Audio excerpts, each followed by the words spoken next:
Welcome to the Quintin Moore Podcast. Hey, I'm glad you joined me for this conversation. I'm pretty excited about just sharing with you what I think has been really one of the most important values in my life, decisions that I began to make years ago. My dad just loved taking me away for a couple of days. My dad was a very successful businessman, and when I was young, 20 years old or so, Dad would take me away for a night and a day, and he'd start talking to me about the goals that he was aiming for in the business.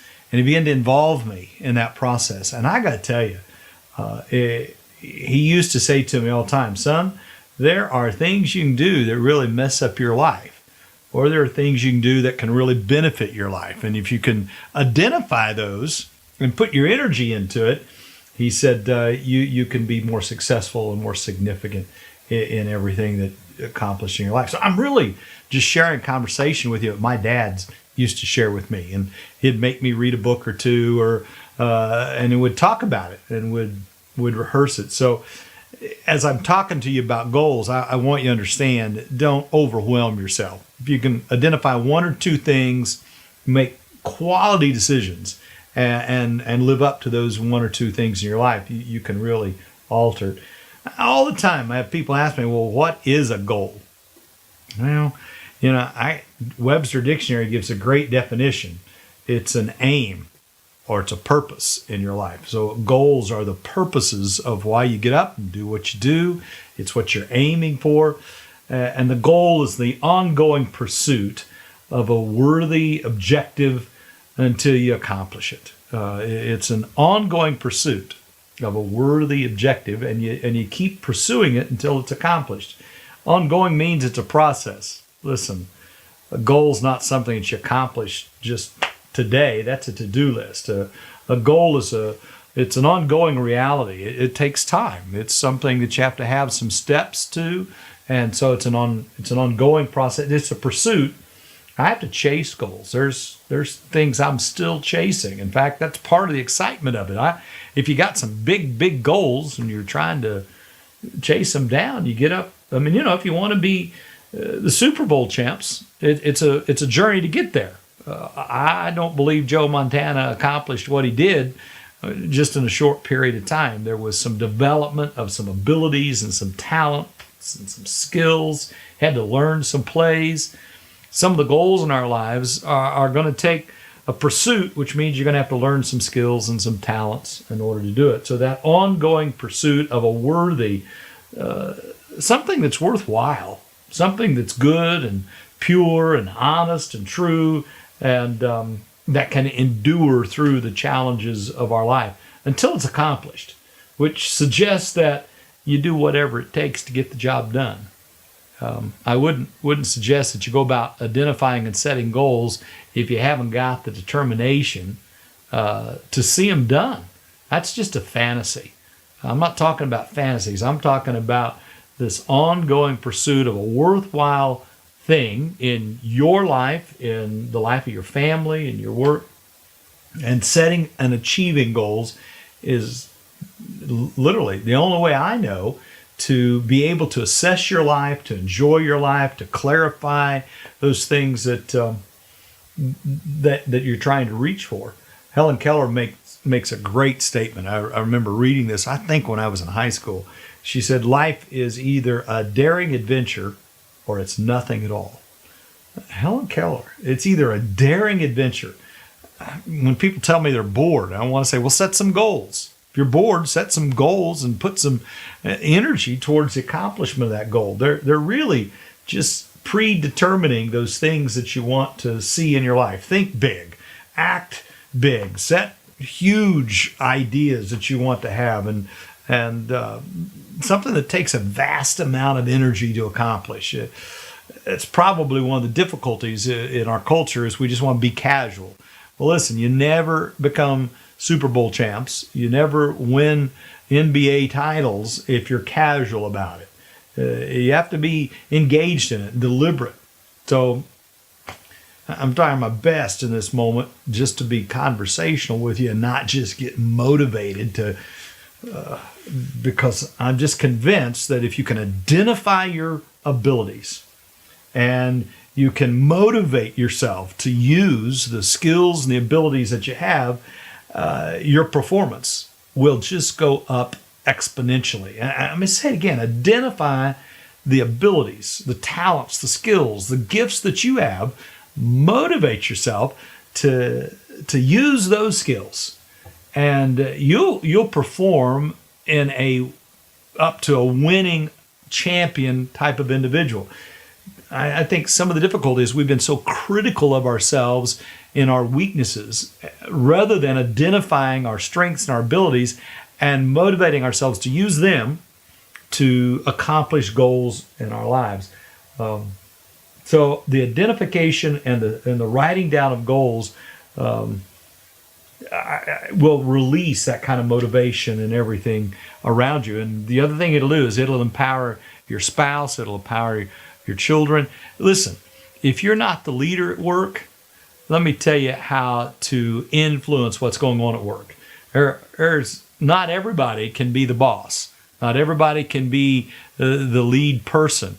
But you can affect the team that you work in, even if you're not the quarterback, because you can have an attitude that is so motivated to accomplish the goals that have been set by that team, by that corporation, and you can lead from the second chair, the third chair, the fourth chair. All you got to do is go watch the movie Rudy. Rudy is who helped Notre Dame become one of the best there ever were. And he didn't even walk onto the field until the last few seconds, and it didn't even matter that he was on the field. But everybody knew that Rudy was motivated to see that team accomplish great things. You can establish and set goals in your life, and it will absolutely alter not just your life, but the people that you're working with. I got lots of goals. I got to tell you, once you get into this thing, you begin to realize that a chicken lays an egg. It's hatched in 21 days. A woman conceives a child, and it takes 9 months. An elephant conceives, and it takes 2 years. So goals have different times when they come to pass. So you need some short-term goals, you need some mid-range goals, you need some long-term goals, and they're based on skills you've got to acquire, people you got to get engaged with you to accomplish those things.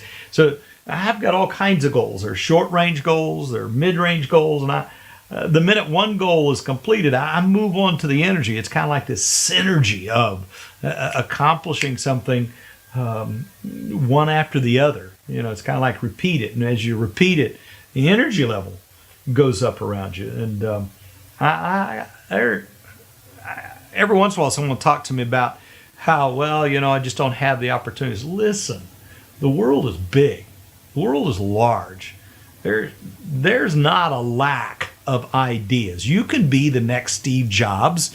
You can be the next Mother Teresa. All that's really lacking is your imagination. And the first thing you got to engage if you're going to establish goals is your imagination. You have to imagine a life, a world, a person that's bigger than you are right now. And to imagine that you can accomplish something that's unimaginable. People that set goals have a creative imagination about what they can be, what they can do, and what they can have, to be honest with you. I come from Severy, Kansas. Severy, Kansas. I know, you've never heard of it, right? There were 54 kids in my grade school in the 60s. And to imagine some of the things that have happened in my life, those things didn't just happen by whim. I set them down. I wrote them down. And great dreamers' dreams are never really fulfilled. They're just transcended. I'm dreaming about bigger things than even has ever happened. So let me just give you some ideas here. Goals are definite. You got to know what it is, so that when you arrive at it, it's definite. That's it. It's not, well, that was almost it. This isn't horseshoes. Now, that's the goal. Number two, they got to be positive. You got to be positively motivated. It's not about you trying to avoid. It's about winning. So it's a positive goal, and it's very specific. I mean, if you want 2 kids, it's specific, right? So it's very specific goals. They're not loose. They're definitive. They're positive. They're specific, and they're believable. I mean, they got to be believable, and they got to be something that you can see happening in your life. You don't want to try to be a violin player for the orchestra if you're not willing to go learn how to play the violin. So they have to be believable. You have to desire them. You have to want them. Something I really want that I cannot imagine being fulfilled as a human being unless I achieve this. It's got to be that desirable in my life, and it has to be attainable. Long time ago, trying to think who this was, I read this stat somewhere. 3% of people in America set goals. 3%. Think about that. 3%. But also read this goal. Did you know that 1% of America controls the money? I realize, I'm not in it for the money. Well, that's okay. I kind of like money. Money's what allows me to have the heat on, or the air conditioning, or have clothes. When people tell me, well, it's not about money, I think, well, tell your kids that next time they need a meal. Life's a lot better with money. Life is not very good. So I realize it's not all about money. That's a cop-out. That's just you being lazy and give an excuse for not setting goals. 3% of Americans set goals. 1% of America controls all the money in America. Now you figure it out. That's just real. So if you become part of the 3% of setting goals, your chances of becoming part of the 1% increases exponentially. So if for no other reason, do this for your kids, because they need a college education. They need to have opportunities that maybe you didn't have. So set goals because it's beneficial to the next generation. Set goals because it's the way of raising the standard of your life. Accomplish those things, and you'll find out it alters everything. This is a list. I think I got this from David Letterman. I'm a big fan.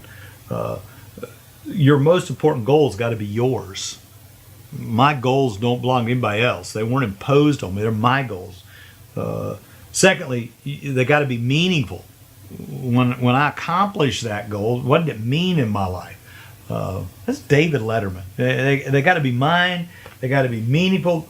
Number 3, they got to be specific, and I got to be able to measure them. I got to be able to identify, and at the same time, my goals are flexible. If I didn't reach it in the 90 days, I can extend it and still. And I don't want to procrastinate it, but they do have to be flexible. They have to be challenging and exciting. They have to align with my values. Listen, I'm a believer in Jesus, so my goals are not going to make me break the values that I have as a follower of Christ. They got to be balanced, and they got to be realistic, and they got to be supported by, frankly, other people around me. So there's all kinds of goals, and I just ask you 3 questions today as I begin to kind of finish our time together here. And I'm serious. When you get done with this, would you grab a notebook and just stop and do this? Don't just listen to me and think that what I'm saying is bad or good or whatever. I'm serious. Grab a piece of a notebook paper and write this down. What I want to be. What do you want to be? What do you want to be? You want to be a good father? You want to be a good husband? You want to be the best employee? You want to be a fireman? You want to be an astronaut? Just begin to make the list. You want to be well. You want to be happy. Whatever it is, what do you want to be? What kind of person you want to be? What kind of employee you want to be? Just begin to write it down. I want to be. And man, when I've done this, I get tablets. I get those yellow and legal pads, and I have one for everything I want to be. And second question is, what do you want to do? You know, my grandmother used to ask me all the time, Quintin, what do you want to do when you grow up? What do you want to do? Well, there's all kinds of things I want to do. It's different from what you are, but what do you want to do? Begin to just write it down. If you don't know what you want to do, how will you know when you're doing it? So many people that I know are just so frustrated with their job. Well, what are you going to do? Isn't it interesting? I know people. They have the same life. They live in the same city. They're the same age. They have the same 2.5 kids. They have the same job. One of them is happy and believes he's making a contribution. The other one is miserable. Why? Well, because they don't want to do it. He said, I don't want to do it.